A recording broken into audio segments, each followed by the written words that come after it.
दोस्तों, जय हिंद, जय भारत, वंदे मातरम। ब्रह्ममणि त्रिपाठी का नमस्कार स्वीकार कीजिए।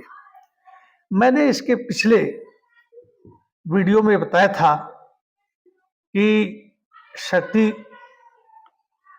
को उन्होंने शक्तिहीन कर दिया था विश्वामित्र ने, रंभा को पत्थर बना दिया था और अंतिम में विश्वामित्र की तपस्या को भंग करने के लिए मेनका का चयन किया गया था।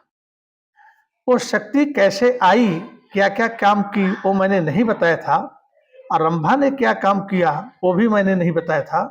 तो आज इस वीडियो में मैं आपको ये बताने चल रहा हूं कि शक्ति आई, महाशक्ति जो थी, और महाशक्ति ने अपनी शक्ति चलाई और फिर क्या हुआ, और रंभा ने कौन से ऐसे कार्य किए जिससे विश्वामित्र को श्राप देना पड़ा और उसको पत्थर बना दिया। एक चीज और बता दूं, रंभा में और मेनका में जो अंतर है वो भी मैं आपको दिखाऊंगा कि मेनका जब चली थी तो क्या सोच के चली थी और कैसे चली थी, और रंभा जब चली तो क्या सोच के चली थी, कैसे चली थी। एक विजय श्री को प्राप्त करती है और एक पत्थर बन जाती है।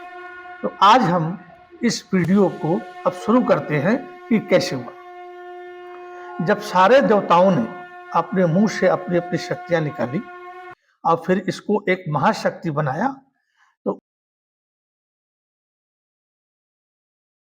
उसको भेजा गया था, जाइए विश्वामित्र की तपस्या भंग कर दीजिए।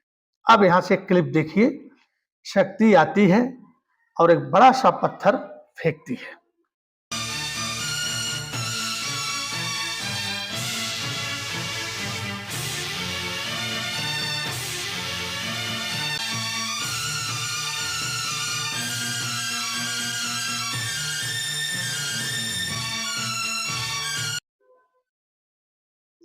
फिर वह दूसरे पत्थर को फेंकती है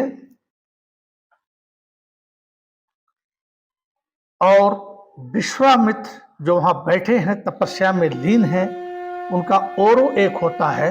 संत महात्माओं का आप लोग देखा होगा कि चाहे वो बुद्ध भगवान हो, उनके सर के तरफ, चेहरे के तरफ एक आभा मंडल गोल सा बना रहता है। या गुरु नानक का देखिए, या साईं बाबा को देखिए, जिसका भी देखेंगे एक उनके ब्रेन के चेहरे के तरफ एक आभा मंडल बनता है जिससे प्रकाश निकलता है। विश्वामित्र बैठे थे, उन्होंने अपनी तपस्या से अपने को सुरक्षित कर लिया था, आभा मंडल तैयार करके, कि उस पर किसी का भी प्रभाव न पड़े, कोई भी उनकी तपस्या को भंग न कर सके। अब शक्ति जो है आ जाता है, आने के बाद जो है पत्थर, मैंने आपको बताया, चलाता है, पत्थर टूटता आवाज होता है, लेकिन विश्वामित्र की तपस्या बिल्कुल भंग नहीं होती है। अब ये शक्ति क्या करता है कि अपने हाथ से बारिश करता है।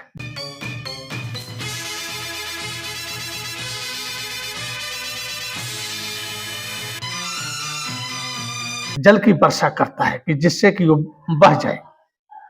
लेकिन बारिश जो होती है, जो विश्वामित्र का मैंने दिया था कि बाढ़ चलाते हैं और नंदनी गाय के पास वशिष्ठ जी अपना दंड खड़ा कर देते हैं और पूरा ही जो है उनके जो भी बाण हैं, यहाँ तक कि ब्रह्मास्त्र, पशुपति, नारायणी अस्त्र जो सबसे महत्वपूर्ण थे, वो उस दंड के से टकरा करके और वापस हो जाते हैं, शक्तिहीन हो जाते हैं। उसी तरह से ये जो बारिश करता है अपने हाथ से, देखिए वीडियो, तो विश्वामित्र के बारिश तो होती है पर चारों तरफ होती है, पर विश्वामित्र के शरीर पर बारिश का एक बूंद भी नहीं गिरता है। ये कर करके थक जाता है। उसके बाद ये जो है अग्नि की वर्षा करता है, देखिए वीडियो में।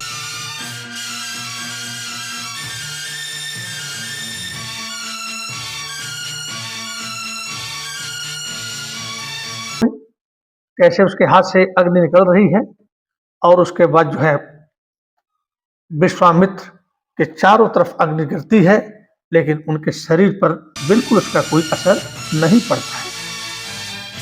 उसके बाद दोस्तों, अब ये शक्ति क्या करती है, मुंह से हवा निकालती है, पवन को भेजती है कि विश्वामित्र उड़ जाए।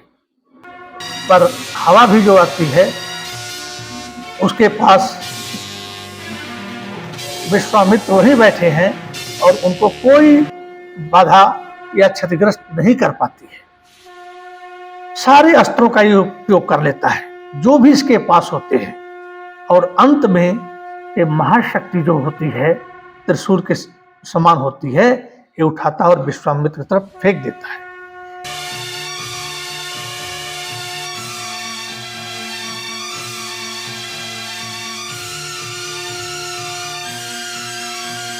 इससे पहले ही विश्वामित्र के शरीर से जो उनका औरो है, जो आभा मंडल है, कई विश्वामित्र उसमें से निकलते रहते हैं। तो एक विश्वामित्र को क्या मारोगे, कई विश्वामित्र निकलते रहते हैं, और शक्ति आती है विश्वामित्र के पास, और उनके तपोबल से वह शक्ति जो है मुड़ जाती है, और जो महाशक्ति जो बन के आया हो रहता है उसके पीछे पड़ जाती है।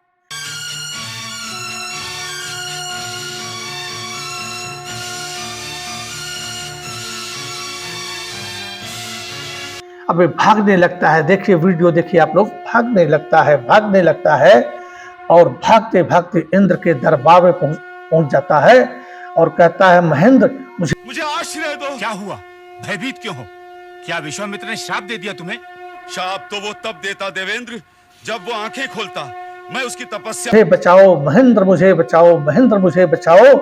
और वह शक्ति जो है तो कहता है कि क्या हुआ, विश्वामित्र ने क्या श्राप दे दिया तुमको?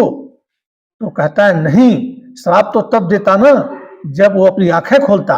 उसने तो आंखें नहीं खोली, मैंने जल की वर्षा की और वर्षा उसको बहा नहीं सकी। मैंने वायु छोड़ा, वायु उसका कुछ नहीं बिगाड़ सकी। मैंने अग्नि छोड़ा, अग्नि भी उसको नहीं जला सकी।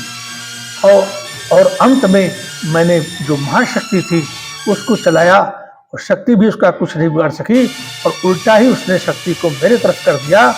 और उसके बाद वो देखिए दिखाई दे रहा है, शक्ति मेरे पीछे आ रही है, मुझे बचाओ बचाओ।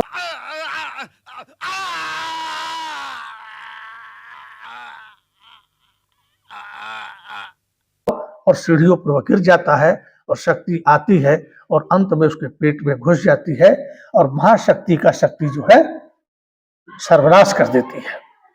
अब जो है इंद्र अपने स्वर्गलोक में अकेले टहलते हैं। उसी समय रंभा को बुलाने के लिए आदेश दे चुके होते हैं। कुछ समय के बाद रंभा आती है। रंभा कहती है, हे अश्विक, हे महेंद्र, आपने मुझे बुलाया है? इंद्र कहते हैं, हाँ मैंने तुम्हें बुलाया है। आज स्वर्गलोक संकट से घिर गया है, कोई मार्ग सुझाई नहीं दे रहा है। कहती है, ये तो मुझे पता है कि स्वर्गलोक आज स्वर्गलोक भीषण संकट में है। वो मैं सुन चुकी हूँ, परंतु चिंता मत कीजिए देवेंद्र। जिस आपत्ति से अष्टदिक्पालक विपत्तियों से, संकटों से घिरा हुआ है, तो आप क्यों चिंता करते हैं? जिस कार्य को दिक्पाल, अष्टदिक्पाल नहीं कर सकते हैं, जिस कार्य को महेंद्र नहीं कर सकते हैं, जिस कार्य से स्वर्ग की रक्षा हो वो देवेंद्र नहीं कर सकते हैं, तब अप्सराओं ने इस स्वर्गलोक की रक्षा अपने सौंदर्य जाल से किया है। तो आप चिंता मत कीजिए, बोलिए मुझे क्या करना है। कहते हैं कि तुम जाओ और विश्वामित्र की तपस्या को भंग कर दो और साथ में ऋतुराज को ले लो, रति को ले लो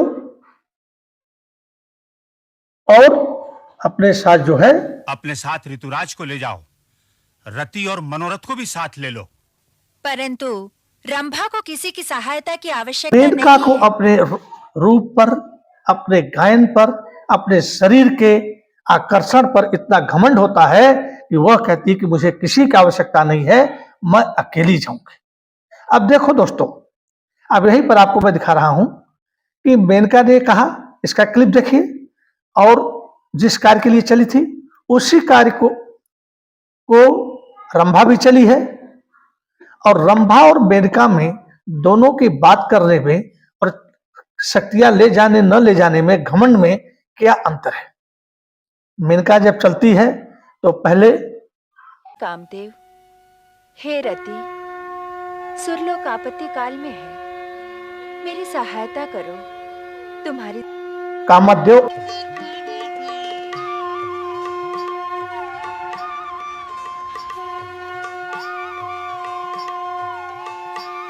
और रति के पास जाती। ऋषिवर, अपना कर्तव्य निभाने के लिए मैं यहाँ आई हूँ। कहते हैं कि कर्तव्य पालन सब धर्मों में उत्तम धर्म है।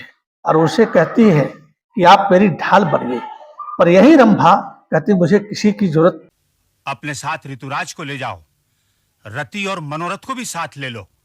परंतु रंभा को किसी की सहायता की आवश्यकता नहीं है। नहीं है। फिर मेनका देखिए क्या कर रही है विश्वामित्र के साथ, और उसके बाद रंभा क्या कर रही है।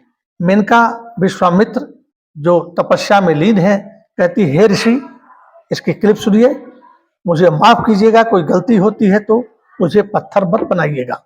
पर यह विश्वामित्र को रंभा कोई प्रणाम नहीं करती है और स्वर्ग से उतरती है और डांस करने लगती है। अब देखिए डांस इसका देखिए, और कैसे कैसे गाना गाती है उसको सुनिए थोड़ा थोड़ा क्लिप में। उसके बाद स्वप्न सुंदरी उतर स्वर्ग से आई तेरे द्वार। यह अतिशय अपने ऊपर गट्स करती है कि हम लोग जो अप्सरा हैं वह किसी के भी तपस्या को भंग कर सकते हैं। इससे पहले जब इंद्र से वार्तालाप होता है तो कहती है कि मुझे किसी की चीज ले जाने की जरूरत नहीं है, और ये रंभा बड़े बड़े राजाओं के, ऋषियों के मुझे आज्ञा दीजिए, मैं सूर्यास्त से पहले ही उस तपस्वी विश्वामित्र को अपने सौंदर्य का बंदी बनाकर आपके सामने ले आऊंगी।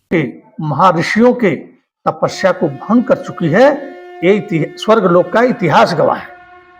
और मेरे सौंदर्य, मेरे नृत्य, मेरे गायन के आगे बड़े बड़े ऋषि योद्धा तपस्वी फेल हो गए हैं, और इन नैनों के जेल में मैंने बंद करके आपके सामने लाकर डाल दिया है। वो कहती है,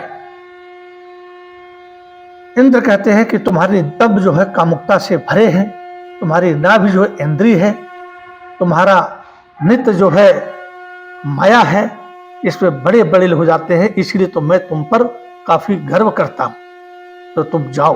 अभी आ जाती है, डांस करती रहती है, गाना गाती रहती है, और एक समय तो विश्वामित्र के कंधे पर भी हाथ रख देती है। तप से अपनी जला न काया, जला प्रेम की। उसके बाद इसका हिम्मत बढ़ता जाता है और अंतिम में विश्वामित्र के कमर में हाथ डाल देती है। जैसे ही रंभा, कहो तपस्वी। कमर में हाथ डालती है, विश्वामित्र जो है मैंने लक्ष्य वेधन कर दिया। उठो, मुझे अपनी बाहों में लेकर अपनी तपस्या भंग करने का पारितोषिक लो। पिघल जाओ मेरे सौंदर्य के। उनकी तपस्या भंग हो जाती है और खड़े होते कहते हैं, रंभा। तो कहती, कृषि क्रोधित मत होइए, मेरा लक्ष्य था आपकी तपस्या। ये कोप क्यों योगी? अपने अतृप्त शरीर को संतुष्ट कर लो। अपनी क्षुधा, अपनी कामका की अग्नि बुझा लो। भंग करना, मैंने तपस्या विच्छेदन कर दिया है, विभेद कर दिया है, भेद दिया है। उठिए और अपने बाहों में मुझे ले लीजिए। अपने शरीर की जो अग्नि है, तपन है, इसको मेरे शरीर से शांत कर लीजिए। तो विश्वामित्र बोलते हैं, कामुक नारी। तो कहती है, नारी मत बोलिए, मुझे सुंदरी बोलिए। अब देखिए, मानी नारी, नारी नहीं तपस्वी, सुंदरी। सुंदरी, मैं सौंदर्य का प्रतीक हूँ। मैं तेरी अबे क्या विश्वामित्र फिर कहती कि मैं सुंदरी हूं, मैं नारी नहीं हूं। फिर कहते हैं, हे नादान स्त्री, हे नादान कन्या, तुम मैं क्या कर रही हो? कह रही कि मेरे सौंदर्य के ताप से आपका ऋषित्व पिघल रहा है। आइए, मुझे आगोश में लीजिए, अपने ताप को ठंडा कीजिए। फिर कहते हैं, हे रंभा, मैं एक तपस्वी हूं। ये तपस्वियों में जो पर्वत श्रृंखला का मैं एक चट्टान हूं और उस चट्टान को तुमने पिघलाने की कोशिश की है। कि पर्वत श्रृंखला की एक चट्टान है और तूने इस चट्टान को पिघलाने का प्रयत्न किया है, इसलिए तेरा दंड है कि तू अभी अपने सौंदर्य समेत तुम क्या समझती हो अपने को? वो तुरंत कमंडल से जल लेते सौंदर्य समेत पत्थर हो जा।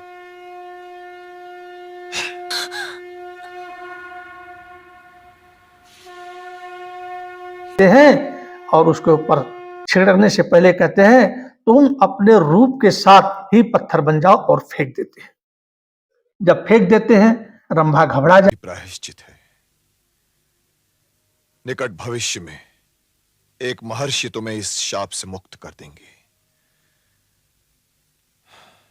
है, रोने लगती, हाथ जोड़कर कहती है, हे राजर्षि, मैं मूर्ख स्त्री हूं, मैं मूर्ख अप्सरा हूं, मुझे क्षमा कीजिए और अपने श्राप वापस ले लीजिए। विश्वामित्र कहते हैं श्राप तो वापस नहीं लिया जा सकता है, हाँ पश्चाताप ही जो है बहुत बड़ा कार्य है जिससे कि श्राप कम हो जाता है। और जाओ, कोई बात नहीं, कोई ऋषि आएंगे, महर्षि आएंगे और तुम्हें इस श्राप से मुक्ति दे देंगे। पर समय नहीं बताते हैं कि कब आएंगे, कौन आएगा, पर कहते हैं कि श्राप से तुमको मुक्ति मिल जाएगी। अब शक्ति जो थी, महाशक्ति, इंद्र के दरबार में जाकर के मारी जाती है। अब ये समाचार इंद्र को मिल जाता है कि रंभा पत्थर बन गई है। तो इंद्रलोक में बृहस्पति जी बैठे हैं और अग्नि देवता बैठे हैं, दिक्पाल बैठे हैं, सब लोग बैठे हैं। कहते हैं कि गुरुदेव बताइए, शक्ति भी शक्तिहीन हो गई, रंभा भी पत्थर बन गई, कोई रास्ता नहीं सुझाई देता है कि इसकी तपस्या को कैसे भंग किया जाए। लगता है कि अब मुझे स्वयं इसकी तपस्या को भंग करने के लिए जाना पड़ेगा। इधर खड़े होकर के एक पैर पर तपस्या करते रहते हैं। आकाशवाणी होती है कि हे विश्वामित्र, तुम्हारी तपस्या से ब्रह्मा प्रसन्न होकर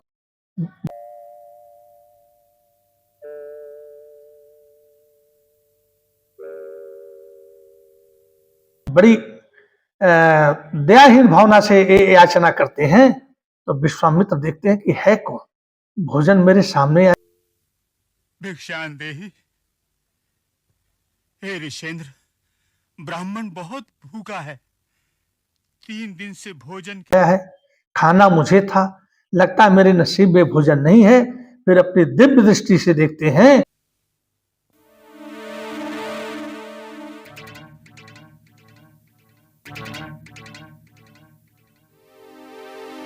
यह ब्राह्मण नहीं है, ये तो इंद्र है, वेश बदल के आया है। फिर भी कुछ बोलते नहीं है और जाते हैं, उस ब्राह्मण को पकड़ते हैं और ला करके जो कटोरे में भोजन आया रहता है, दिव्य प्रसाद होता है, वरदान होता है, उनकी तपस्या का फल होता है।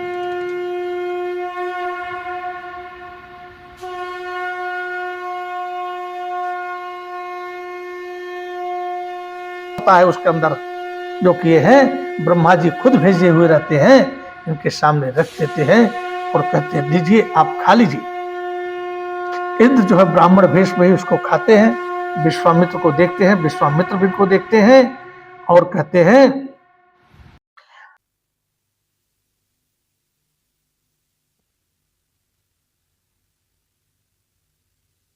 आयुष्मान भव। जब पेट भर जाता है तो कहते हैं दीर्घायु हो। विश्वामित्र कहते हैं हे ब्राह्मण, तुमने मुझे किस लिए दीर्घायु का वरदान दिया है? मेरी तपस्या के बारे में तुमने कोई हमको आशीर्वाद? तुमने ये कैसा आशीर्वाद दिया ब्राह्मण? तपस्या की सफलता के आशीर्वाद के स्थान पर आयु का आशीर्वाद क्यों दिया? नहीं दिया। और तुमने मुझे दीर्घायु के दिया। मुझे लंबी आयु लेने से क्या मतलब है? मैं तो तपस्या कर रहा था। तो फिर विश्वामित्र कहते हैं हे महेंद्र। महेंद्र, मैंने तो तुम्हें पहले ही पहचान लिया था महेंद्र, और मैं ये भी जान गया था कि तुम यहां क्यों आए। जब तुम हमारे पास आए थे ना, तभी मैं पहचान गया था। तुमने हमारी तपस्या के लिए महाशक्ति भेजी तोड़ने के लिए, रंभा को भेजी और जब यह तुम कामयाब न हुए तो मेरी तपस्या को तोड़ने के लिए, भंग करने के लिए स्वयं ब्राह्मण का रूप बन करके आ गए। इससे ये लगता है कि मेरी तपस्या सही मार्ग पर चल रही है। उसके